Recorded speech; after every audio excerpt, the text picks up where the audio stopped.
किन्नर चुड़ैल।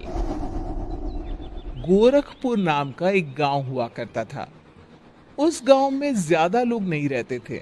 उस गांव में एक गर्भवती विधवा औरत रहती थी। उस औरत का नाम कमला था। कमला अपने घर में अकेली रहती थी।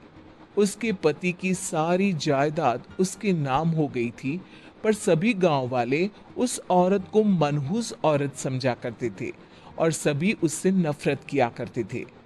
एक बार कमला राशन की दुकान पर खाने का सामान खरीदने जाती है। भैया जी, जरा 1 किलो दाल चावल देना। अरे हाय हाय हाय हाय हाय हाय हाय। अरे मनहूस औरत, मेरी दुकान में अपशुगन करवाने आ गई क्या? हैं? चल जा यहाँ से। मैं कुछ नहीं देने वाला हूँ तुझे। भाग भाग यहाँ से। चल जा, निकल। भैया जी, ऐसा मत कहिए। मैं गर्भवती हूँ। मुझे खाने की बहुत जरूरत है। मुझे खाना दे दीजिए। दुकानदार कमला को वहां से धक्के मारकर भगा देता है। तभी कमला रोते रोते उस गांव के किन्नरों के इलाके में आ जाती है। गांव वाले किन्नरों को उसी इलाके में रखा करते थे, क्योंकि वो लोग किन्नरों को पसंद नहीं करते थे और उनके इलाके में रहने से मना करते थे। तो किन्नरों ने उसी गांव में अपना एक इलाका बना लिया था। जब किन्नर लोग देखते हैं कि एक गर्भवती महिला रोते रोते उनके इलाके में आ गई है, तो सारे किन्नर कमला के पास जाकर उसका हाल पूछने लगते हैं। क्या हुआ बहन? तुम्हारी गर्भवती अवस्था में इतनी बुरी हालत कैसे? तुम रो क्यों रही हो? तुम डरो मत, हम तुम्हें कोई नुकसान नहीं पहुंचाएंगे। तुम शांत होकर सब बताओ कि हुआ क्या है। मैं कमला हूँ। मैं गांव के दूसरे इलाके से आई हूँ। 2 महीने पहले ही मेरे पति की मौत हुई है। मुझे गांव के लोग मनहूस मानते हैं, क्योंकि मैं विधवा हूँ और गर्भवती भी। वहाँ के लोग मुझे खाने के लिए कुछ बेचने के लिए भी तैयार नहीं, जिससे मेरा गुजारा नहीं हो रहा था। कोई बात नहीं कमला, हम तुम्हारा ख्याल रखेंगे। किन्नर लोग कमला को एक खाली घर में रहने के लिए जगह दे देते हैं और उसकी देखभाल भी करते हैं। कुछ ही महीने बाद कमला अपने बच्चे को जन्म देती है। पर अफसोस, कमला बच्चे को जन्म देते ही अपनी जान गंवा देती है। जब सब किन्नर बच्चे को देखते हैं तो बहुत खुश हो जाते हैं, क्योंकि वो बच्चा भी किन्नर ही था। कमला ने एक किन्नर बच्चे को जन्म दिया था। अब इस बच्चे की देखभाल कौन करेगा? हम तो इस बच्चे को गांव के दूसरे इलाके में भी नहीं भेज सकते। और तो क्या हुआ? इस बच्चे की माँ नहीं रही तो हम इसे पालेंगे। अब ये हमारे इलाके में रहेगा, हमारे साथ रहेगा। फिर वो किन्नर उस किन्नर बच्चे को गोद ले लेते हैं, उसका नामकरण कराते हैं। उस किन्नर बच्चे का नाम शक्ति रखा जाता है। देखते ही देखते शक्ति बड़ी होने लगती है। उसके रंग रूप बहुत सुंदर थे। वो बहुत सुंदर किन्नर दिखती है। एक दिन शक्ति एक किन्नर से पूछती है, माँ जी सुनिए ना, ये गांव के दूसरे इलाके में भी तो लोग रहते हैं, तो हम वहां क्यों नहीं जाते? हम उनसे अलग क्यों रहते हैं? शक्ति, क्योंकि वो लोग हमारे जैसे नहीं, वो लोग हमें पसंद नहीं करते, इसीलिए हम उनसे अलग रहते हैं। क्यों? वो हमें क्यों पसंद नहीं करते? मुझे एक बार उस इलाके में जाना है। मैं एक बार वहां जाकर घूम कर आऊं।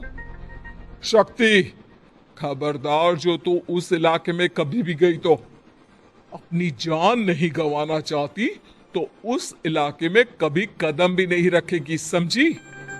इतना कहकर वो किन्नर वहां से चली जाती है। शक्ति उस किन्नर की बात सुनकर बहुत रोती है। माँ जी ऐसा कैसे कह सकती है?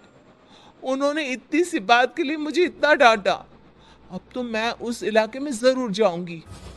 फिर एक दिन शक्ति गांव के दूसरे इलाके में चुपके से जाती है। हम्म, ये लोग तो हमारे जैसे ही इंसान हैं, तो ये हमसे नफरत क्यों करते हैं? जब शक्ति उस इलाके में पहुंचती है तो गांव के सारे आदमी उसके रूप से मोहित हो जाते हैं। वो लोग ये अंदाजा नहीं लगा पाते कि वो किन्नर है। शक्ति की सुंदरता देखकर सारे गांव वाले उसकी तारीफ करने लगते हैं। तभी गांव का चक्कर लगाने गांव के जमींदार का बेटा हर्ष वहां पहुंचता है। हर्ष भी दिखने में बहुत सुंदर होता है। जब हर्ष ने शक्ति को देखा तो वो भी उससे मोहित हो गया, और जब शक्ति की नजर हर्ष पर पड़ी तो वो हर्ष को देखकर मोहित हो गई। आपको पहले कभी इस गांव में देखा नहीं। इस गांव में आप नए हैं क्या? जी नहीं, वो मैं बस तभी शक्ति बोलते बोलते रुक जाती है और मन में सोचने लगती है, अगर मैंने इनको बता दिया कि मैं दूसरे इलाके से आई हूं तो वो समझ जाएंगे कि मैं किन्नर हूं, इसलिए मुझे इनसे झूठ ही बोलना पड़ेगा। शक्ति हर्ष को कहती है, जी हाँ, मैं इस गांव में नई आई हूँ, यहाँ अकेली रहती हूँ। वैसे आप कौन है? आप भी इसी गांव में रहते हैं? जी हाँ, मैं इस गांव के जमींदार का बेटा हूँ। आपको किसी भी चीज की जरूरत पड़े तो आप मुझे बता देना, मुझे अच्छा लगेगा। ऐसे ही शक्ति और हर्ष एक दूसरे से रोज मिलने लगते। वो दोनों अपने प्यार का इजहार करने एक दूसरे से मिलने जाते हैं। तभी शक्ति का पीछा करते करते एक किन्नर वहां आ जाती है। शक्ति, शक्ति, मैं तुमसे बहुत प्यार करता हूँ। मैं तुमसे शादी करना चाहता हूँ। क्या तुम मुझसे शादी करोगी? हाँ हर्ष, मैं तुमसे शादी करूंगी, पर मैं तुमको अपने बारे में एक सच्चाई बताना चाहती हूँ जो मैंने तुमसे छुपा कर रखी है।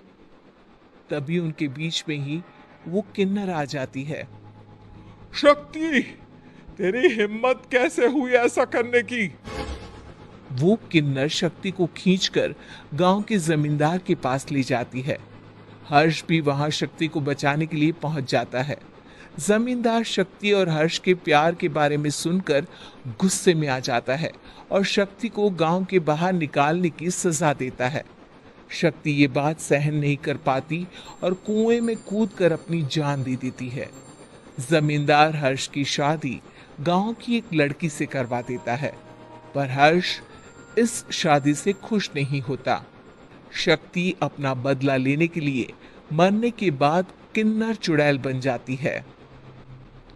अब मैं इन गांव वालों को नहीं छोड़ूंगी, अब इनसे मैं अपने प्यार का बदला लूंगी। किन्नर चुड़ैल गांव वालों को परेशान करना शुरू कर देती है।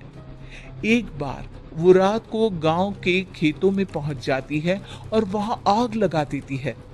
सारी फसल जल के राख हो जाती है। जब एक आदमी रात को उठकर देखता है कि खेत में आग लग गई है तो वो वहां पहुंच जाता है।